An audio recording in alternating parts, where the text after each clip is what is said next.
Is your blood just boiling? It is about to. Once I reveal this truth to you, it's gonna be difficult. Here we go. And I'm telling you the truth. Not once in my life have I ever knowingly met anyone who is Spanish.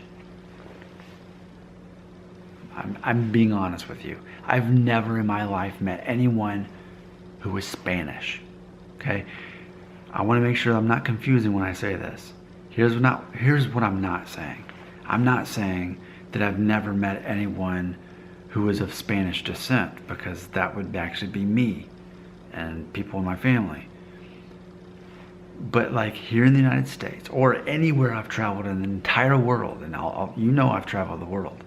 I've never been to Europe, but I've traveled to New Zealand, Thailand, South Korea, Trinidad and Tobago, Ecuador, okay? Been to a lot of places, even Canada, if that counts as a foreign country. Never met anybody who was Spanish. I don't know what they look like. I'm being so honest with you. I don't know what a Spanish person looks like. And I think that leads to a lot of my confusion, a lot of Americans' confusion on, if someone like Jerry Garcia, of the Grateful Dead, he was part Spanish. From Spain. Not part Mexican or part Panamanian, part Spanish, okay? But in my life, I've never met anyone who was who was Spanish. So I'm telling you, I honestly don't know what a Spanish person looks like.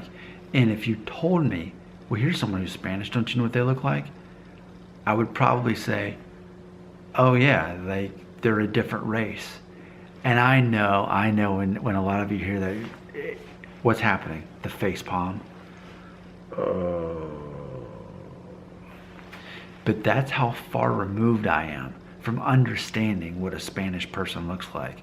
When I see a Spanish person, I automatically associate them with South America or Central America.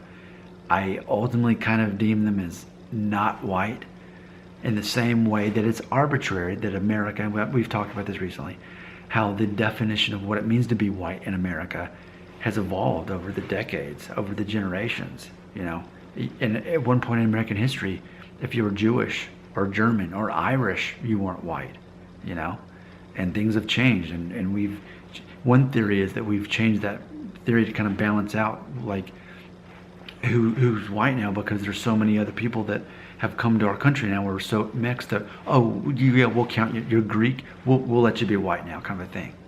Okay? This is the truth. Of all the people I've met in almost 37 years, of all my travels across the world, I've met people who were generically of Spanish descent, again, myself included. But just to meet a guy, he says, yes, my name is, I don't even know what a Spanish name would be without being stereotypical. So can I say Pedro? Would that be non-offensive? Hi, my name is Pedro. I'm from Spain. You are? I've never met anybody from Spain before. Nice to meet you. And then I would take a nice long look at this guy and think, man, this guy, he looks like he's something that's not just white. He has dark skin and dark features. Oh man. And now you're watching this video thinking, oh, it's another face palm. Nick, don't you know that in Spain we have people with pale skin and blue eyes and blonde hair? We have people of all mixes, Nick. Why do you have to think that Spanish people look a certain way? Here's the reason why. Because I really don't know what Spanish people actually look like. Spanish people from Spain. Okay, again, you'll be tempted to put links of celebrities that are Spanish in here, in the comments. But I'm still ultimately likely to perceive them as something on the outskirts of what it is to be perceived as white here in America. Because here in America, we're so confused on the difference between Spanish from Spain and then Hispanic, Latino, Mexican, half Mexican, which isn't a thing, a quarter Mexican, which isn't a thing. I've never met anyone who's Spanish in my entire life. That is truth.